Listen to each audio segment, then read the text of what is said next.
Everybody, welcome to F.I.T LiveTV. I believe now, Lucas? We are. We are live, guys. Thank you for waiting patiently, visitors. Welcome. I'm John Videka, your volunteer host and facilitator. We're very excited to be having Triathlon Ontario's leadership, Phil Dale, the executive director, and the provincial coach, Greg Kealey, joining us for our very first inaugural launch of Forging Innovation Together interview series. Uh, we're amateurs at this, and we're just hoping that we can pull it off. We had some technical difficulties at the beginning, but I think we've worked them through with the production team. And now we are going to run our intro. Are we not, Lucas? Yep. All right, roll the intro.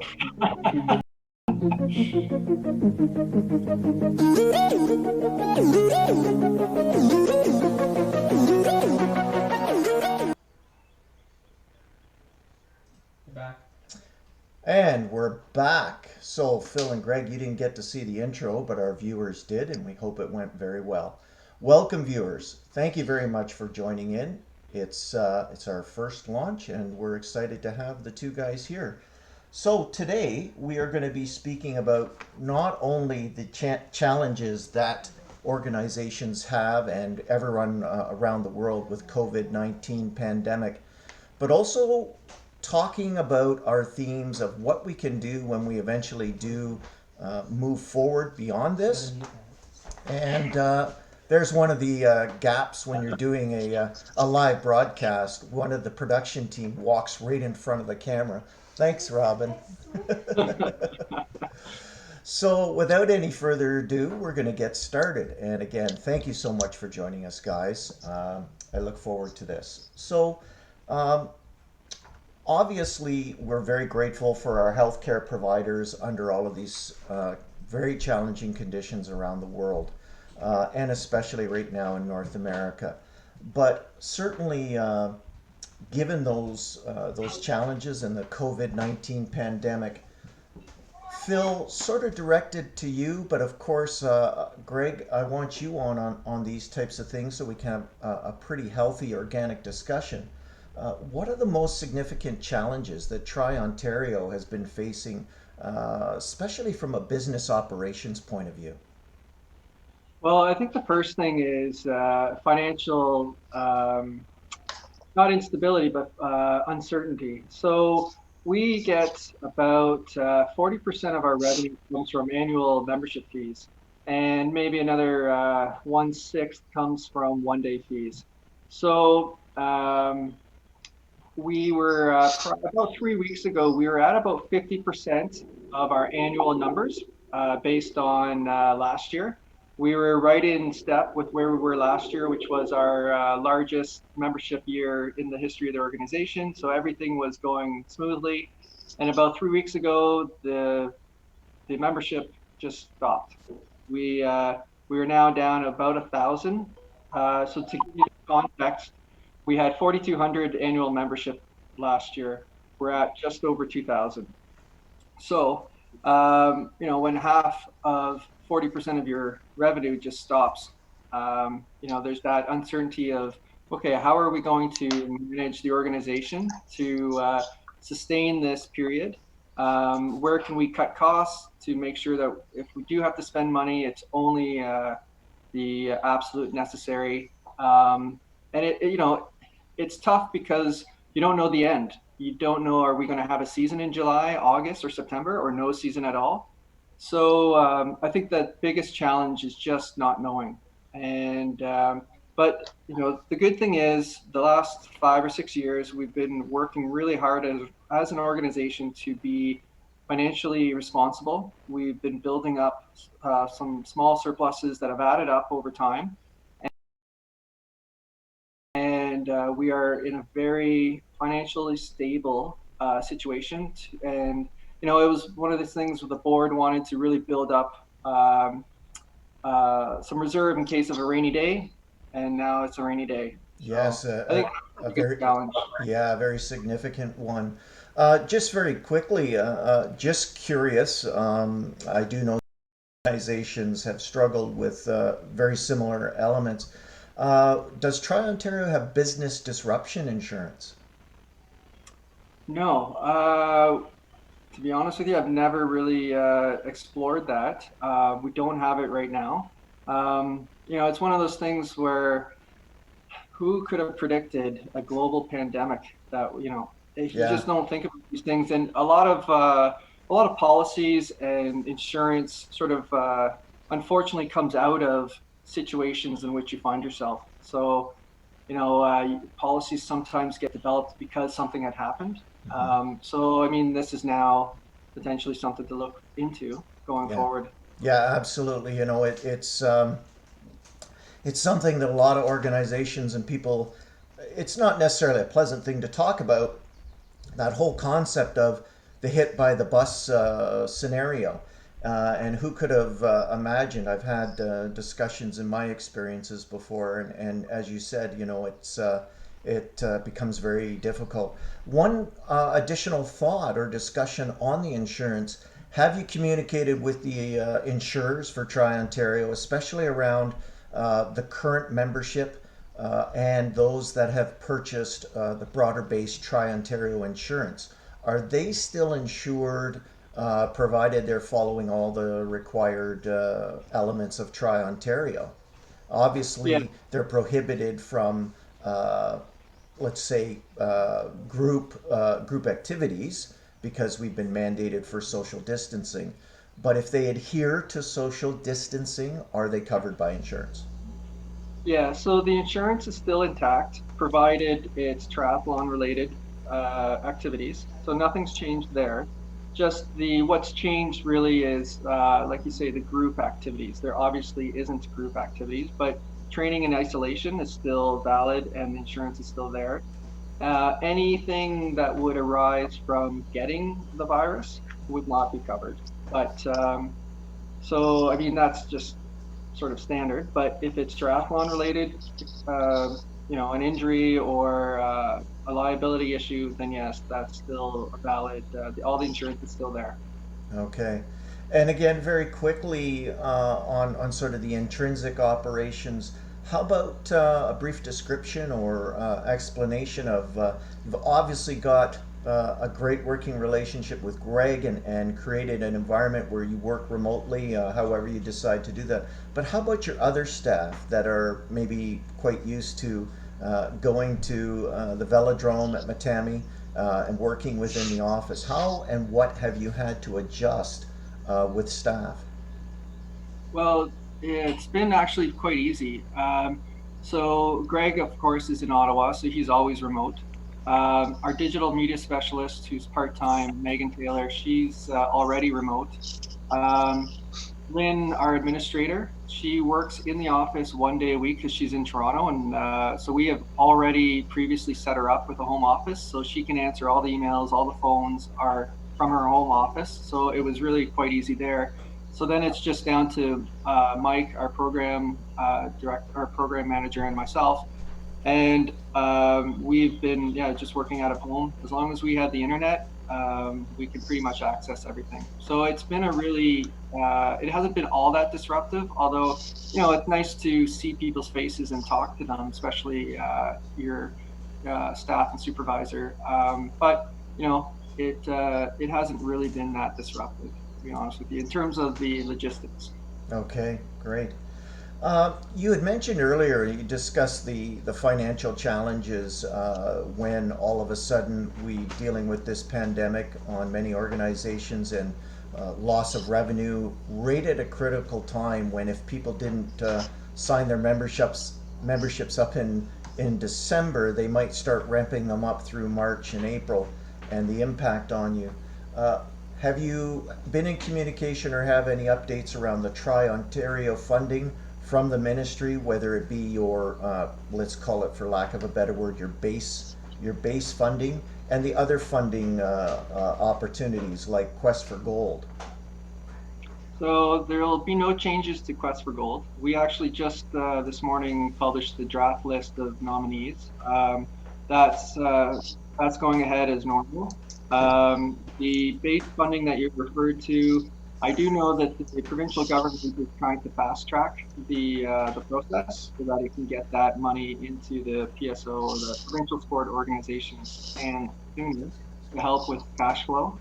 Um, and then there are programs that we apply for, such as sport hosting, which was around the provincial championship in at Labor Day, which is also serving as the Canada Games test event. So that's the one that I don't know what's going to happen. Obviously, a lot of the events who applied for that sport hosting grant may not happen. So, and we hope that we'll be uh, able to produce that event on the day, but that's up in the air. So that funding is kind of unknown. Outside of that, um, the federal wage subsidy that was announced not too long ago, the 75% over 4 months, I believe we would qualify for that. It's not been passed in law yet, so we can't apply for it, but certainly that will help alleviate a little bit of, I wouldn't say that we're in financial stress, but financial uncertainty, that will certainly help. Assuming Yeah, that, yeah. My understanding is that not-for-profit organizations and our Ontario sport community will be eligible for the federal and provincial subsidies that they outline. So that's great. Um, I guess moving on to some of the other elements, maybe beyond now some of the COVID-19 pandemic. Um, a lot of sports are looking at how they're supporting their athletes at this time of uncertainty. What is Tri Ontario looking at supporting its coaches, specifically more through some of the formal training things? And this might even segue a little bit with you, Greg, through the formal NCCP education and professional development opportunities. yeah, so what we actually, Mike and myself were just talking about that earlier this week on how can we try to deliver some of the programming or some of the coaching courses online or through like a platform like this. So he is going to be talking to Lucy at Triathlon Canada, who oversees the NCCP program, to see can we divide a course up into what can be delivered, maybe part A, let's say, the theory-based classroom stuff.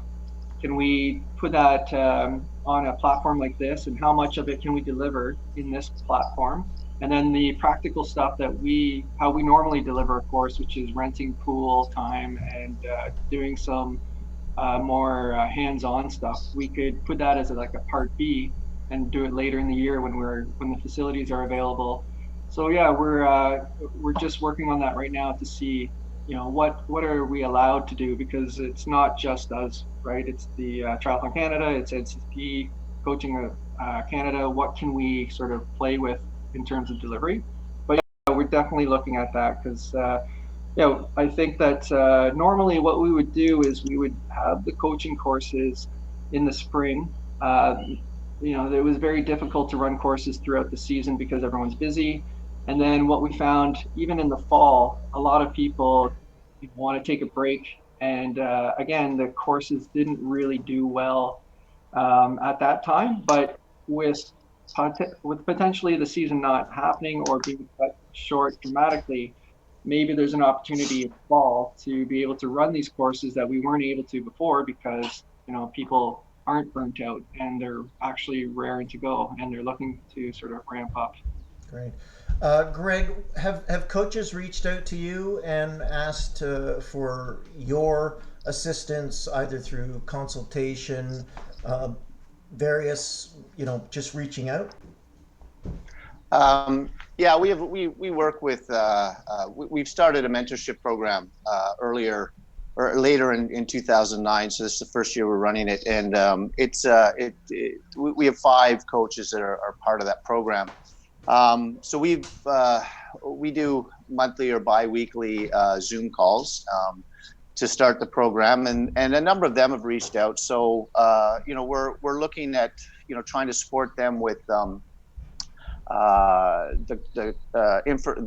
athletes that they're coaching. So we do from our club standpoint and from the provincial standpoint, we work with Training Peaks. So most of the athletes, all the athletes provincially have a Training Peaks account. So their training programs are up there. And within our club in Ottawa, we have some younger athletes. And what I do is send out every morning. It's called a daily routine. So it's about a 30 to 40 minute strength and mobility program. So I've sent those to the coaches that have inquired at, how can they help support their athletes. So it's trying to, use what we're doing is trying to set a daily routine for the athletes, especially the younger ones, so they have something to anchor their day with. The older athletes that are using Training Peaks, we've just added more options for them based on what the needs of the individual are, as opposed to general training. And that information has been shared with the coaches in the mentorship program.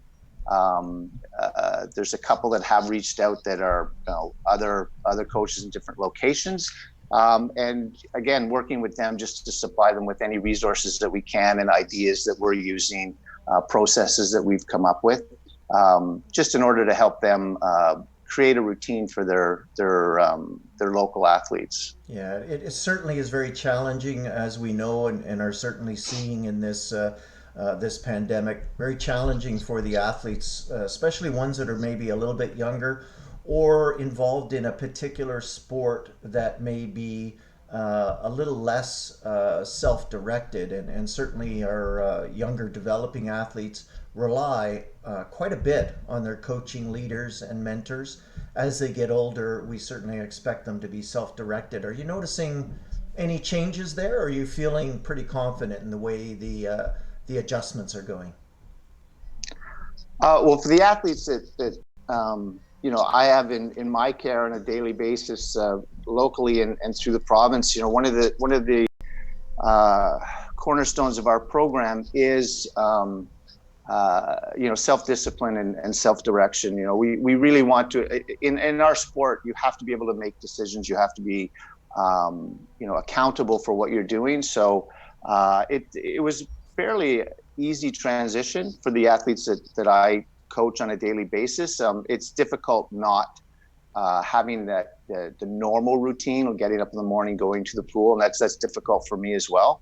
But the things that we've focused on in communication with those athletes is, one, communication. So the communication between athlete and coach has to be a little bit more detailed and a little bit better. That's usually through Training Peaks or emails and text messages.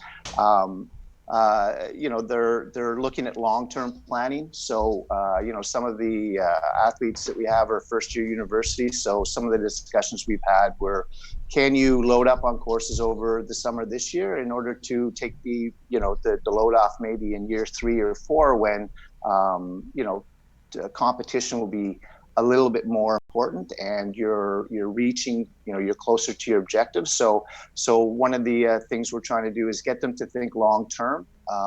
As an athlete, they tend to think year by year by year, and as a coach, I tend to think in 3-year blocks, like where do we want to be in 3 years? So trying to articulate that to them, think about what you need to do and how can you take advantage of this situation in the best terms possible, and not just think of it as, I have more time, so I want to do more training. We want to look at work on soft skills like time management, communication, longer term planning, self-discipline and self-care. Can they integrate more recovery routines into their daily processes because they have more time, and can they create a habit in rolling or self-massage or stretching a little bit more consistently. Yeah, great. So now to both of you, and shifting a little bit with respect to, even though there's a lot of uncertainty, looking at post June 30th, and if by any chance our sport disruption lasts beyond June 30th. I know many are speculating that certainly it will. We've already seen that in some other sports where the sports have taken the decisions where the sport disruption is beyond June 30th. What are the impacts right now, guys, on the technical deliveries, being Ontario Summer Games, the Youth Junior Ontario Club Series, Provincial Championships, which of course that's supposed to be a Canada Games test event. What adaptations are you looking at dealing with there? Well, the one that I think we have the most clarity on right now, although it's not necessarily official, the Ontario Summer Games will be canceled this year. It's not so much for triathlon, but you have to think about all the other sports. A lot of the other sports still had to do qualifying this year, Hmm. and we had one qualification event, which we could be sort of flexible around. But for us, it wasn't canceling triathlon. It's you got to cancel the whole thing.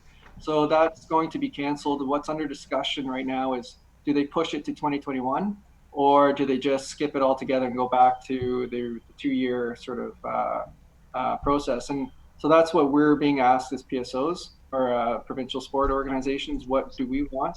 So we should know in the next probably 2 weeks what's going to happen. The challenge with that is well, now you have the Olympics next year. You have Canada Summer Games next year, so you put Ontario Summer Games as well. Is that too much of a drain on coaches, the organizations that could be involved in all three? It wouldn't really be that big of an issue for us, but we're one of I'm not sure 40 sports or something like that that are in the Ontario Summer Games. So, I mean that's the most obvious one. Um, the next one, provincial, which is Labor Day, and I think we're all just hoping that that is so far back that it'll go ahead as scheduled. But it's just too hard to tell right now. Yeah. So I mean, if that has to get canceled, so be it. It would have the test event, although it's useful, of course, for the coaches and the athletes. It's more, or it's as useful for the officials, the organizers. We're changing up the course this year, and it's going to be basically a super sprint course. Now, we're familiar with that venue, and I think it's actually going to be easier to produce on a smaller footprint. But you still like to have that sort of run it through, work out its kinks, that kind of stuff. So, if we don't get to run it, it's not a huge deal, but we'll just have to adjust, and then it won't really affect Canada Summer Games itself. We, as a province, have always put our criteria out sort of February or early sort of spring of that February, January kind of time frame of the same year. So that's not going to affect what we decide is the criteria. Um, so yeah, it's I'm trying to think what else, what other events. Well, We got certainly your provincial deliveries throughout this year. You've got the Youth Junior and the Ontario Club Series. yeah. Are you investigating or collaborating with the event owners? And that maybe I should segue into how is the relationship with the event owners? Obviously, they're private enterprises. They have to adhere to the provincial and national health recommendations from public health. Uh, how's your relationship going in your with those private event owners that you collaborate with? Yeah, so Ontario is kind of a unique province. We have three very large race series, Multisport Canada, Trisport, and Somersault. The relationship's good. I would like to say that it's been good. It's something that we have worked on since I've been here for 7 years of trying to build that trust and that collaboration. I think, last year we had double-digit growth in race participation, and we were one of the few areas in North America to have that kind of growth. And I think part of that is because we're all on the sport. It's very grassroots, accessible. We're all kind of going in the same direction. So I'd like to think that our relationship is as strong as it really has ever been. So there's not much we can do in terms of we don't know when the various health regulations are coming out in terms of what is going to be canceled, but we're here to support them in any way we can in terms of giving some advice or if they need help communicating policies or communicating information, we're here for them. And it's just kind of a rolling wait and see. I know some of the smaller event organizers It's tougher for them because they're so small they can't sort of ride on credit sort of. They need a little bit more certainty. If they're going to buy supplies, they need to know well in advance. So I think it's a little harder on the one-off race directors. So you'll probably see those ones be the first to cancel or need to cancel sooner than the larger race series. But yeah, it's tough. It's a tough business to be in because you get a limited time of when you get your cash flows in, but your expenses are pretty much All throughout the the time. year. Yeah. Yeah. So we're just here to support them as best we can. Okay. Um, Obviously, Greg and Phil, we're going to be exiting at some point in time, and I'm sure for many, not only our viewers and subscribers, but for the country and our everyone in the province, we're going to exit this at some point in time, whether it's a graduated way that we exit or not. Um, what do you see as the strategies that you want to start to put in place that you're going to be working on the Ontario development pathway to fit that gap between not having the Ontario Summer Games, going into the Canada Games development, and continuing to improve the development of athletes from 19 to 23 and beyond on that Olympic pathway? Uh, what are you starting to strategize on that area?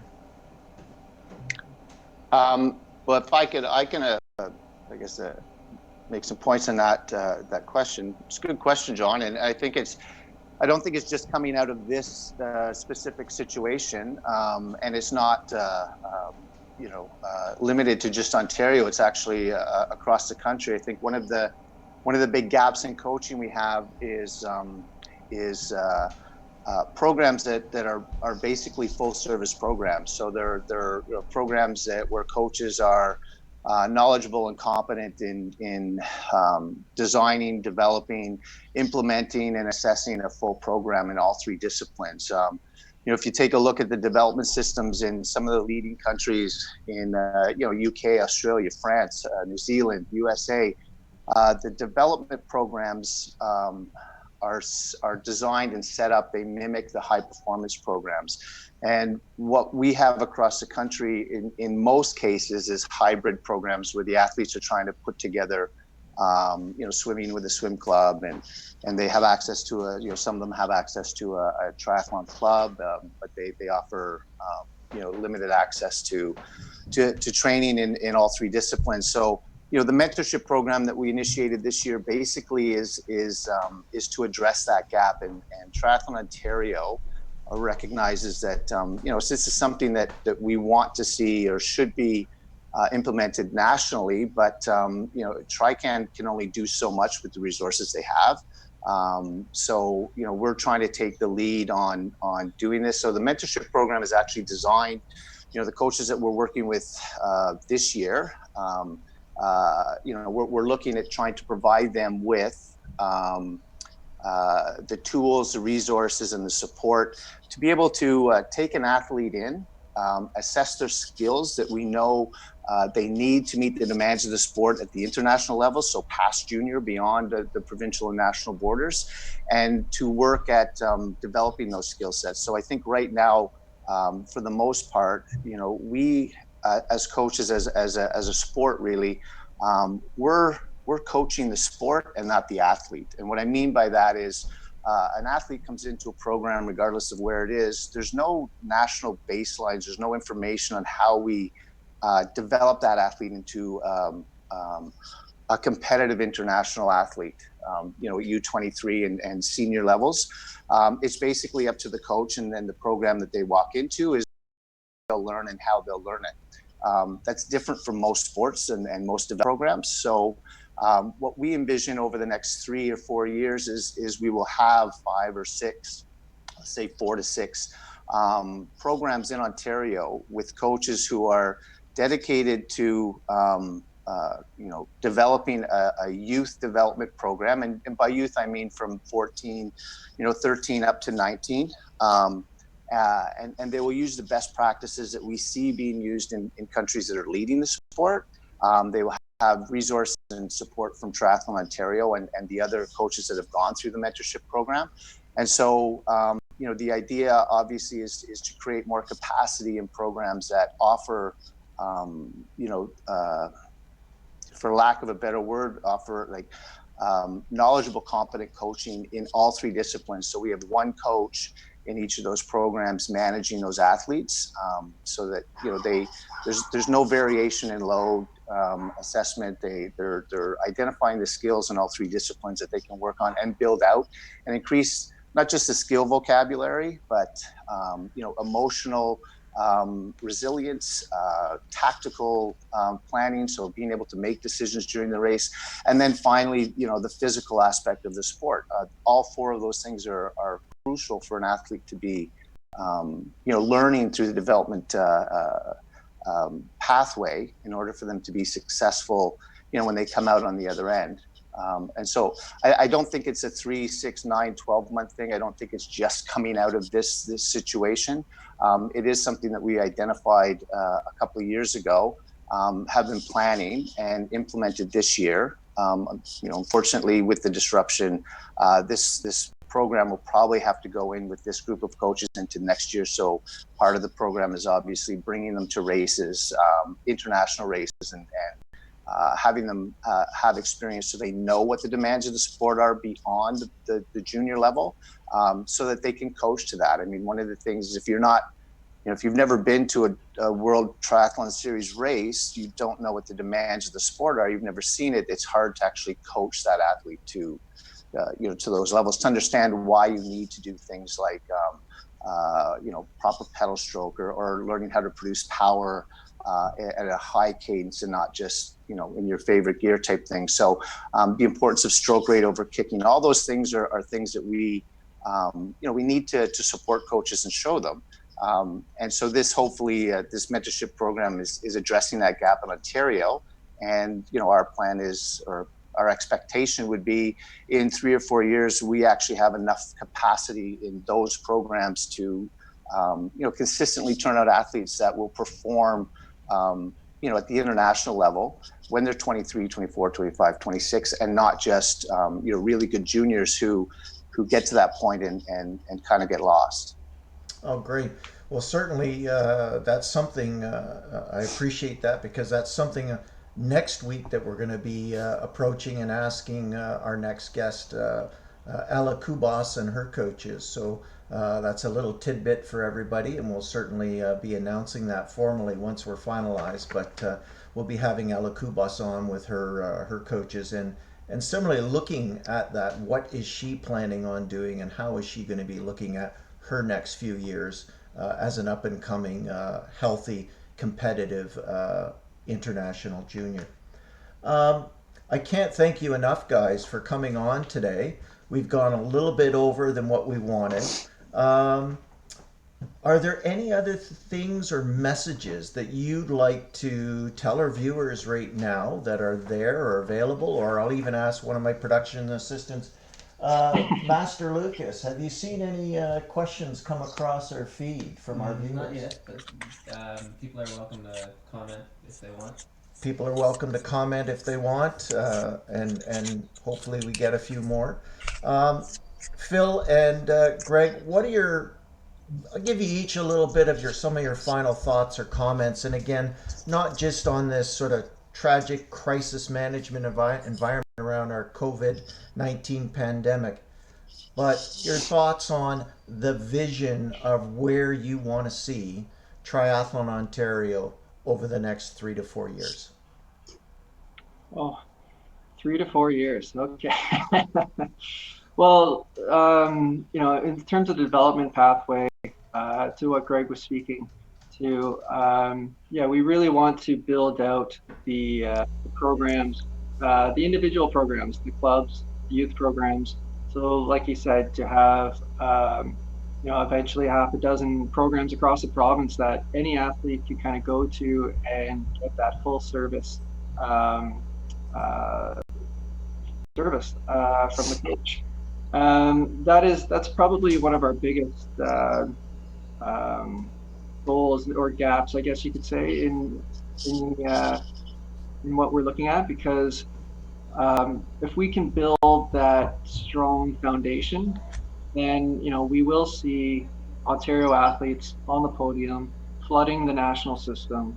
I have this crazy dream that when world selections happened, every single athlete from junior, U23, and elite are all from Ontario. But we can't do that, or we can't achieve that sort of crazy dream unless we have a really good foundation.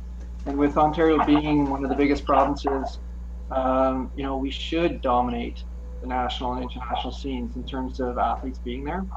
And I think that has a ripple effect, right? That obviously the athlete development, the coaching development, so that kind of covers a big chunk of what we can do.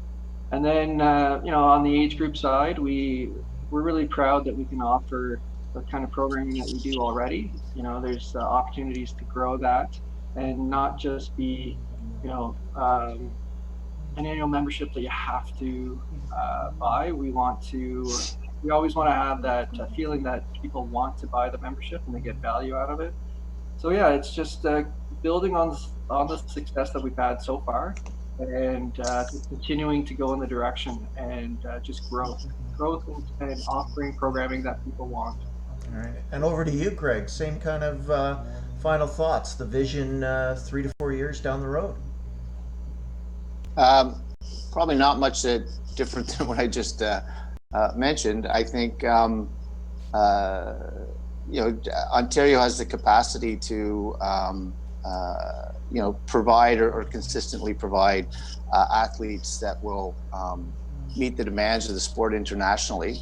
I think I spent 4 years running around the province trying to encourage and entice people, and we've got 4 or 5 coaches that are really excited to be involved with our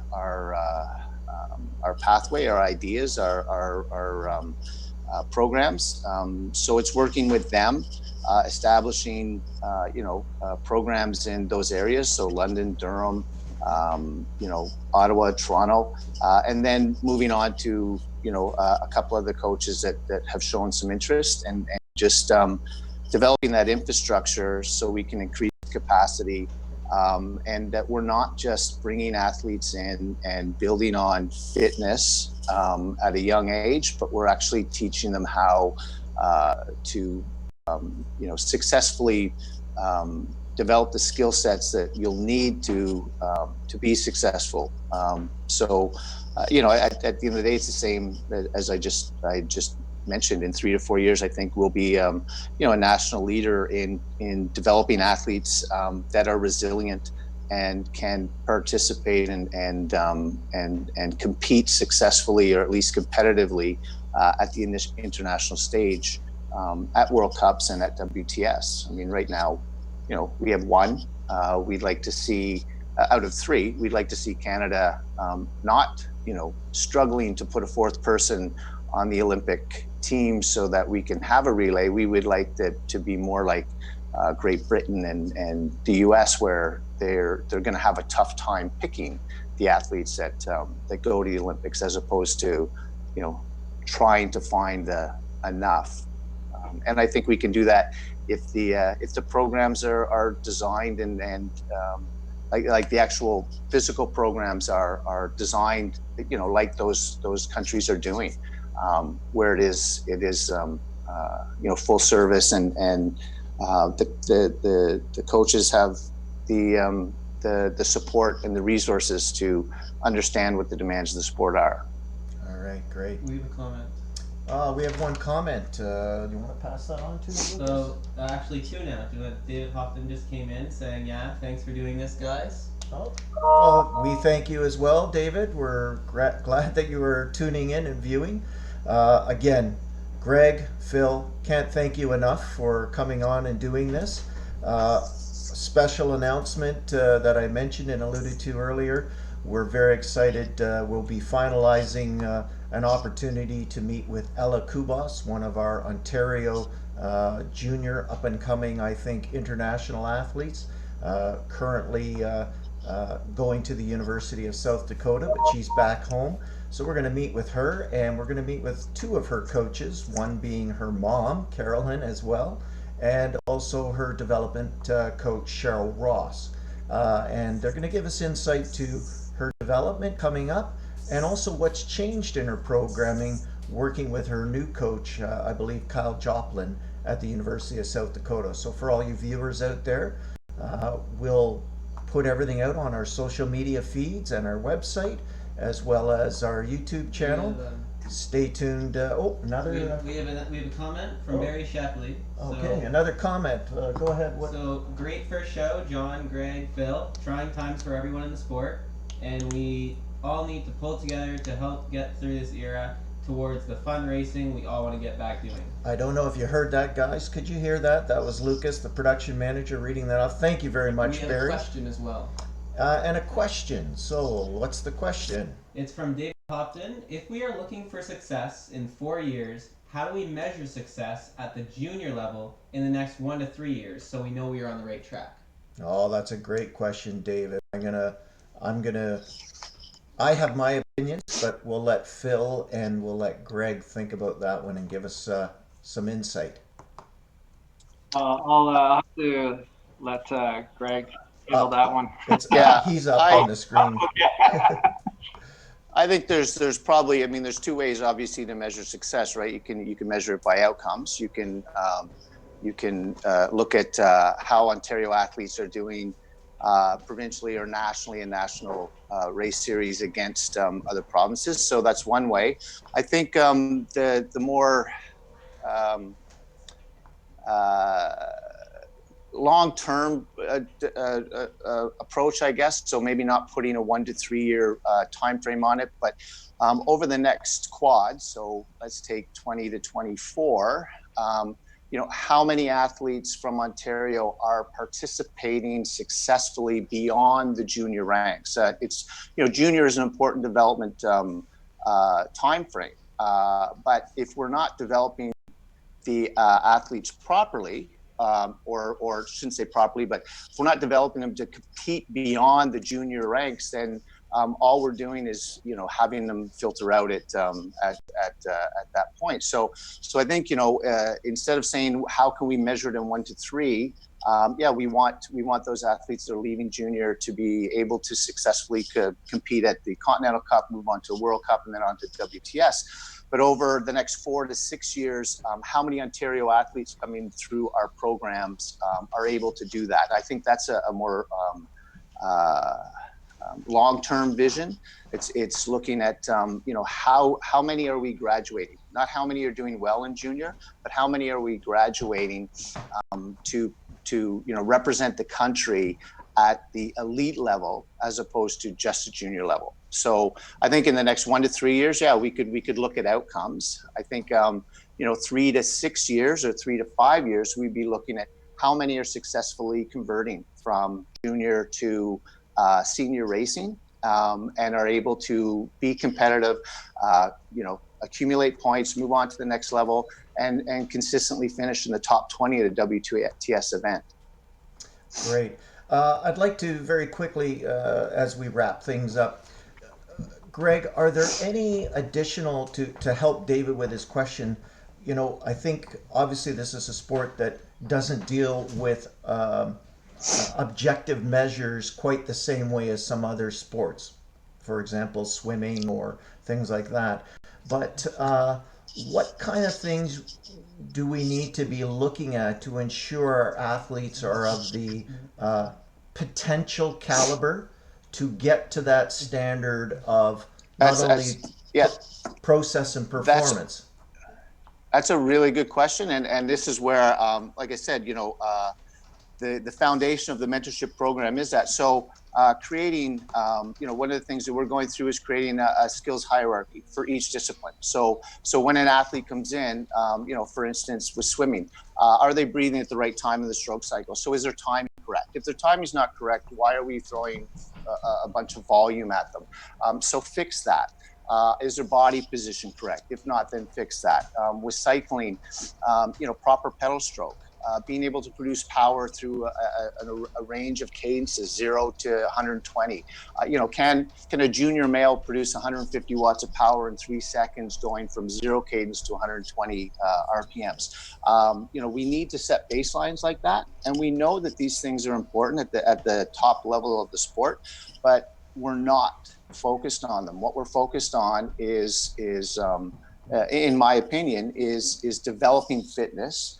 And in that sense, they're doing well at the junior level, but our conversion rate is not at the same percentage or the same level as some of those countries that I've mentioned, that their development programs mimic their high performance programs.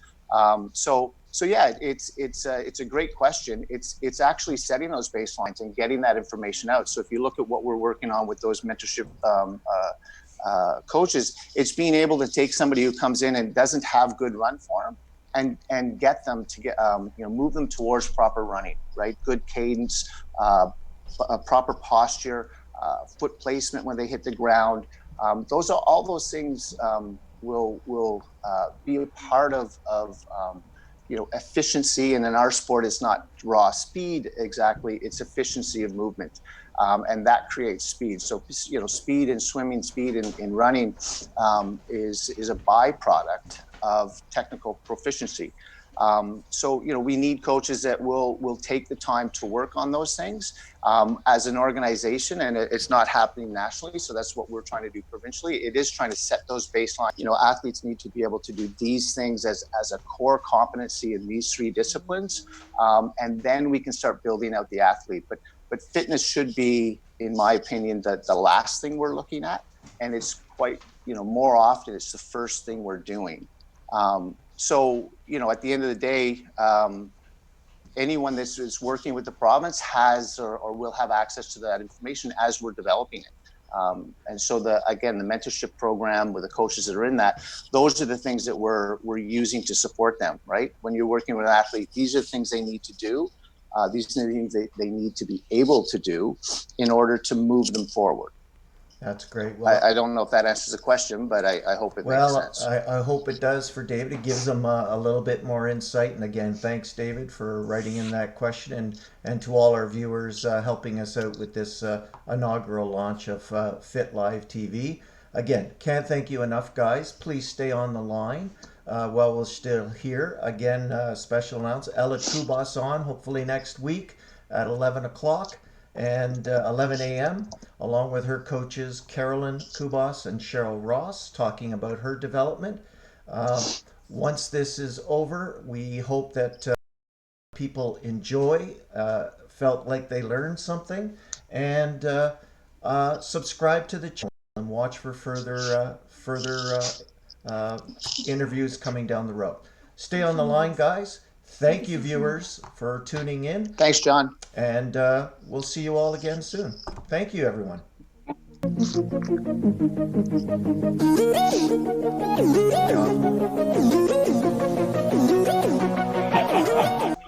Can't say anything yet. I think we're still online, but thank you, viewers.